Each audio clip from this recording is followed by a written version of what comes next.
Hey there, people. What's happening on this Friday? Coming to you with another top 10 list. This one, I believe, was suggested by Ghost Cobb. Could be wrong. It's happened once or twice. This is the top 10 historical figures that I would like to meet. Reasons for meeting these folks aren't just like, adoration. Oh, it'd be cool to meet that guy, that kind of thing. It's that I would like to sit down and talk to these guys for an extended period of time. Get to know something, because I think these people would have a lot to say. So without further ado, in no particular order, Winston Churchill. I think he lived during some of the most incredible, dynamic, turbulent, unbelievable times in modern history. He was a prolific writer. He kept notes on everything. He talked to probably more people throughout the world in a leadership role, ambassador kind of role, than anybody else, maybe. I don't know. Maybe Ben Franklin or somebody like that, but I just think it would be an incredible conversation to sit down with him for a few hours, smoke a few cigars, and listen. Number 2, Ansel Adams, the photographer. I don't know a whole lot about Ansel Adams, but just seeing the photographs that he took makes me think that he would be the kind of person I would get along with. Just to get out there with him and experience what he experienced, and maybe listen to him say a few words about it. I think that would be awesome. He took some incredible photographs. Ansel Adams. Number 3, unironically, Thomas Jefferson, our third president. Him along with the next guy, I'm going to put them together, John Adams.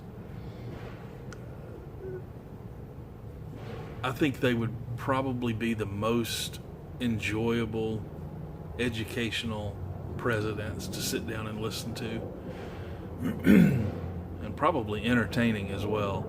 They were fierce rivals when they were politicking, but after they got out of office, they became best friends, and they corresponded with each other over the last 30 years of their lives regularly, and about all kinds of different stuff. You can read a bunch of the letters that they wrote to each other, and I have, and they're fantastic.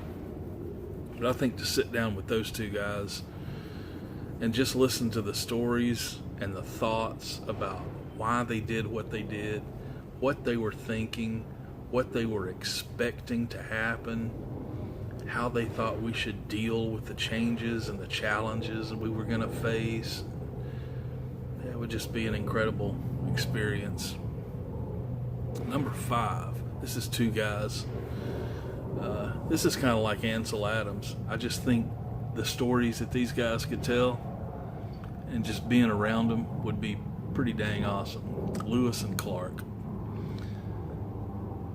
I don't really have a whole lot to say about those two guys, but I would love to sit and listen to them tell the tales of what they experienced, and that what they're famous for, and just to get a sense of awe and wonder about the new experience of finding this country in its virgin state. That would just be incredible. These next 5 are kind of different. George Martin, not the guy that wrote the whatever, Game of Thrones. George Martin, the producer for the Beatles. He was a producer of classical music, symphonic music, that kind of thing, and he ventured into rock and roll because of the personalities of the Beatles. He enjoyed them, and he wanted to work with them, and they forged probably one of the most incredible relationships between a band and a producer ever. I would love to hear the stories, especially the studio stories of what he would have to say. I think that would be fantastic. And he was nothing like them.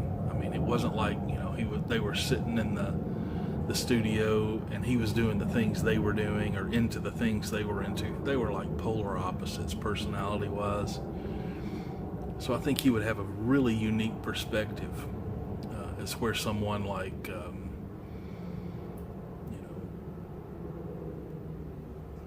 I don't know, a producer of like,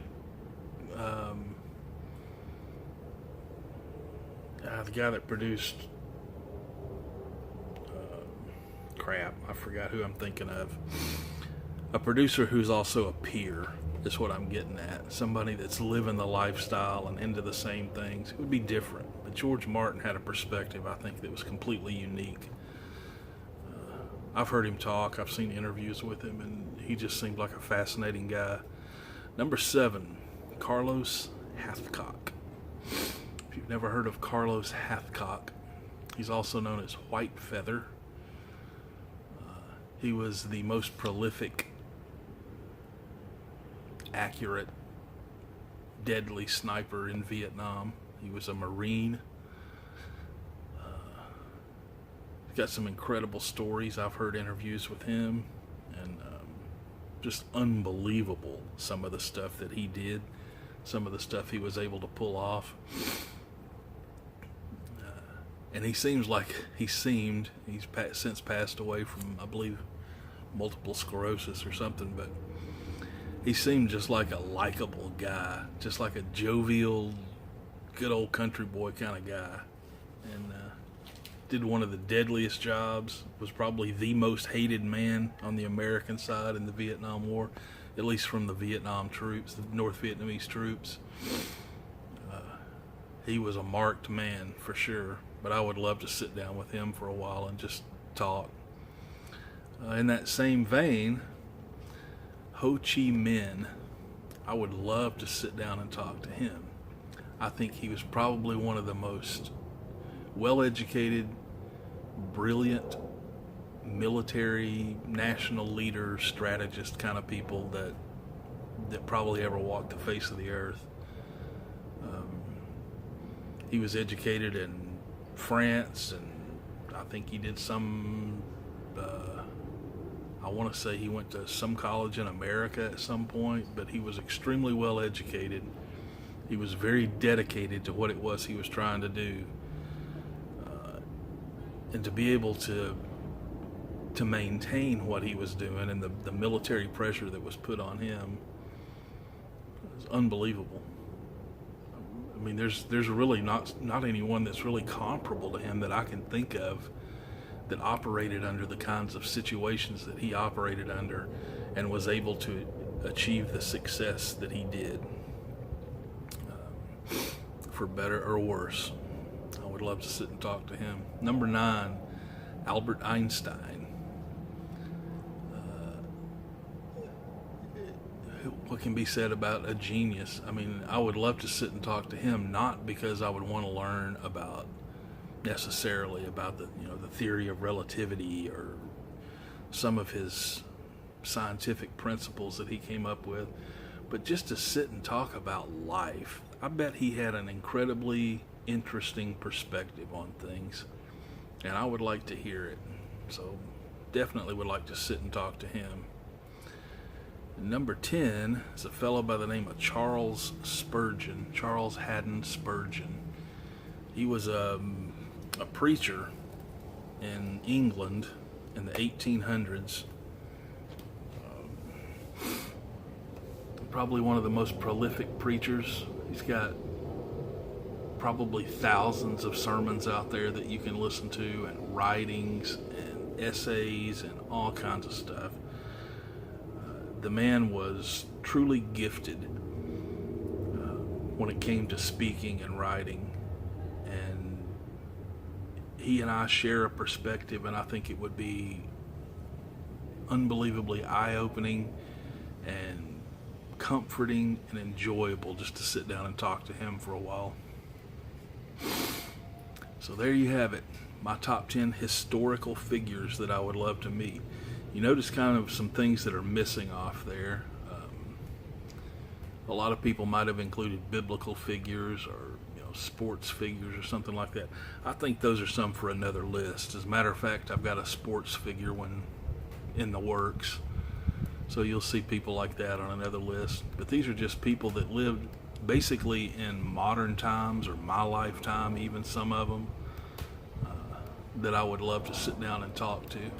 So there you have it. Hope you enjoyed it. Who would you add? Who would you leave off? Who do you think I'm crazy for putting on this list? Charles Manson used to be on that list. I thought he would be a fascinating dude just to sit down and talk to, in whatever strange way that would be. I don't put him on a pedestal or anything. I think he was a maniac and a psychopath and an evil human being. I give him no credit or no goodness whatsoever. I just think it would be interesting to sit and talk to him. So there you go. I'll put him on there as an honorable mention, or a dishonorable mention, I guess. So anyway, you guys have a good day. I'm going to go load up a pipe, see what happens. Take it easy.